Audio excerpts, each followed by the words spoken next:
Cada horario es diferente. En lo más alto de la colina más verde de la granja, Peñasquito 70, vivía doña Kenie. Una gallina clueca de plumas canela y un moño rojo que no se le caía ni con el viento. Doña Kenie no ponía huevos, su misión era mucho más importante en la granja de sus amos. Ella era la encargada de que todas las ovejas del rebaño estuvieran en el redil antes de que el sol se escondiera del todo. Cada atardecer, Kenie se plantaba en la entrada del redil, con un cronómetro en su ala. Era un reloj de sol viejo, pero ella le tenía fe, y cantaba con su voz cascada: 1, 2, 3, ovejitas al redil. El sol se va, la noche viene, y la luna ya se tiene que reír. Y, como si fueran gotas de agua, las ovejas brincaban una tras otra. Saltaban la cerca de madera con una gracia que parecía flotar, haciendo cloc, cloc, al caer sobre la paja. Pero no lo hacían por obediencia, sino porque, justo después de saltar, caían en un sueño profundo y comenzaban a contar peces. Chistoso sería que contaran ovejas siendo ovejas cara llorando de la risa. Pero había un problema: el lago brillante. El lago quedaba al otro lado del bosque, y sus aguas eran tan claras que reflejaban las estrellas antes de que salieran. A las ovejas les encantaba ir a nadar, chapotear y hacer carreras con los patos. Doña Kenie siempre les gritaba: «Cuidado, que el agua les enfría los cascos», pero ellas no le hacían caso. Una tarde, cuando el sol era una rodaja de naranja en el horizonte, Kenie hizo el conteo con su pico: Mita, lana, rizos, copos, shelter, gretej, mol. ¿Faltan 2? ¿Dónde están Bruna y Estela? Preocupada, la gallina se fue a buscar a las mendigas ovejas mientras le rezaba a los santos de la gallina de que no les hubiera pasado nada. Cruzó el bosque y llegó al lago brillante. Y ahí estaban, las 2 ovejas, sentadas en la orilla con sus patas traseras mojándose, riéndose mientras hacían olas con sus pezuñas. «Bruna, Estela», picoteó Kenie en el suelo. «Ya es hora de saltar la cerca. El rebaño las espera. Tienen que soñar con con peces». Estela, la más juguetona, le guiñó un ojo. «Oh, doña Kenie, solo 5 minutitos más. El agua está tibia como la sopa de zanahorias». Bruna sintió, ignorando por completo el reloj de sol que Kenie agitaba en el aire. «O sea, yo no entiendo. A ustedes les sale por un oído, les entra por el otro». «Ni un minuto más», insistió la gallina, ya con el moño torcido de la desesperación. «Si el lobo de las colinas las encuentra aquí, será un problema». Las ovejas se rieron a coro. «Ay, gallina, ese lobo no sale hasta que la luna esté alta». Pero en ese momento, un viento helado agitó los juncos.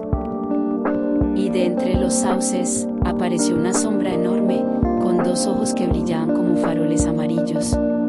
Era un lobo gris, de pelaje espeso y dientes blancos. «¿No será que estas ovejitas ya están listas para mi cenita?», rugió, con una voz que sonó como truenos lejanos. Las ovejas pegaron un brinco tan alto que casi tocan la luna. Con sus cascos temblorosos, echaron a correr hacia el redil como si las persiguiera un rayo. Saltaron la cerca, no una, sino 2 veces, y se escondieron entre el rebaño, balando de miedo. Doña Kenie, con el corazón en el pico, se giró para enfrentar al lobo. Pero, para su sorpresa, el lobo no la miró a ella. Se estiró, bostezó mostrando sus colmillos, y se sentó en la orilla del lago. «Ay, gallina», dijo el lobo, con un suspiro. «No se preocupe. Yo no como ovejas hasta ahora». «¿Qué?», preguntó Kenie, parpadeando. «¿Y entonces qué haces aquí?». «Pues, yo también tengo mi turno», explicó el lobo, metiendo una pata en el agua. «Los lobos venimos al lago en la noche. Es nuestro momento para relajarnos, contar estrellas y que nos dé la brisa. ¿No es que las ovejas ya se fueron a dormir? Ahora el lago es mío». Y dicho esto, el lobo se recostó sobre la hierba, cerró los ojos y comenzó a ronronear como un gatito gigante, mientras la luna se reflejaba en el agua. Kenie sonrió y, al llegar al redil, vio estaban todas las ovejas dormidas, incluso Bruna y Estela, que soñaban con saltar cercas de algodón. La gallina arregló su moño, dio un último vistazo al lago y susurró: cada quien tiene su hora para jugar y para soñar. Luego, se fue a su costalito y también cerró los ojos, sabiendo que al día siguiente, el ciclo volvería a empezar. Fin. El gusano que cruzó el mundo para dormir una siesta. En un rincón muy lejano de la tierra, donde la tierra era roja y las hormigas caminaban en fila de soldado, vivía una lombriz llamado Lambri. Pero este sujeto no era un gusano cualquiera. Lambri era una lombriz sensible, de esas lombrices que disfrutan del silencio, de la brisa fresca y de una siesta sin interrupciones. El problema era su pueblo, Villa Bullicio.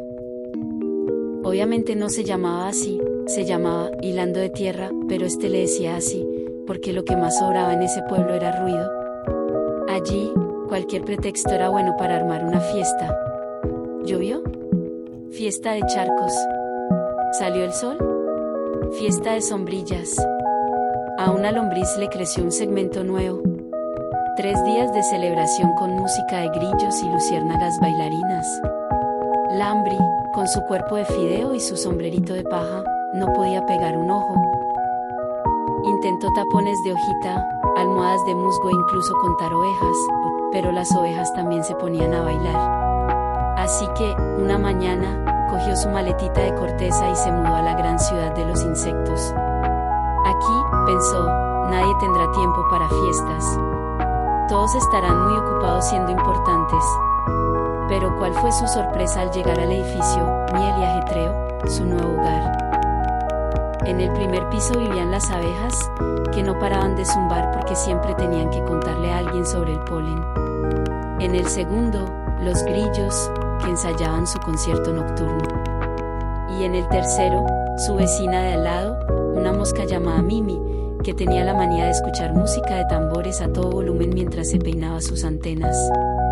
Pero si esto es peor que mi pueblo. Sollozó Lambri, envuelto en su sábana de telaraña. Pasó semanas sin dormir. Sus ojitos, que eran pequeños puntos negros, se volvieron grises y sus anillos se le aflojaron del cansancio. Una noche, desesperado, decidió salir a dar un paseo. Agarró su mapamundi, una hoja seca con dibujitos, y vio un lugar remoto, Australia. Leí que allí los árboles eran altos, el sol era cálido y que habían unas criaturas muy especiales. Los koalas duermen hasta 20 horas al día, leyó en voz alta. 20 horas. Eso es un paraíso. Sin pensarlo 2 veces, Lambri se subió a una rama que flotaba río abajo, era su versión de un avión, y viajó por mares y montañas hasta llegar al bosque de los eucaliptos. Al llegar, el silencio era tan profundo que podía oír crecer el musgo. Y allí, en las ramas más altas, estaban ellos, los koalas, abrazados a los troncos, roncando suavemente con caritas de felicidad. Ahí no había música, no había fiestas, solo el susurro de las hojas y algún que otro bostezo que se contagiaba. Lambri encontró una ramita vacía, justo al lado de una koala llamada Lulu, que le sonrió medio dormida. ¿Eres nuevo?, preguntó Lulu, sin abrir los ojos. Sí, vengo de muy lejos en busca de silencio, susurró Lambri. Perfecto, respondió la koala. Aquí la única fiesta es la siesta. Y la única regla es no hablar más fuerte que un suspiro. Lambri no podía creerlo. Aquella noche, por primera vez en meses, se enroscó sobre su hojita y cerró los ojos. No hubo grillos, ni abejas, ni tambores. Solo el viento meciendo los eucaliptos y el ronquido armonioso de los koalas, que sonaba como una canción de cuna. Al día siguiente, Lambri despertó renovado. Sus anillos brillaban, sus ojitos tenían luz y su sombrerito estaba bien puesto. Lulu, la koala, le ofreció una hoja de eucalipto y le dijo: ¿ves? Dormir bien no es un lujo, es un derecho. Y el mejor vecindario es aquel donde todos respetan el ronquido ajeno. Desde entonces, Lambri vive feliz en el bosque de los eucaliptos. Ya no extraña su pueblo ni la ciudad, porque aprendió que, a veces, para encontrar paz, no hay que cambiar el mundo, sino encontrar el lugar donde el mundo ya está dormido. Y cada tarde, mientras los koalas sueñan con nubes de hojas, Lambri susurra para sí mismo.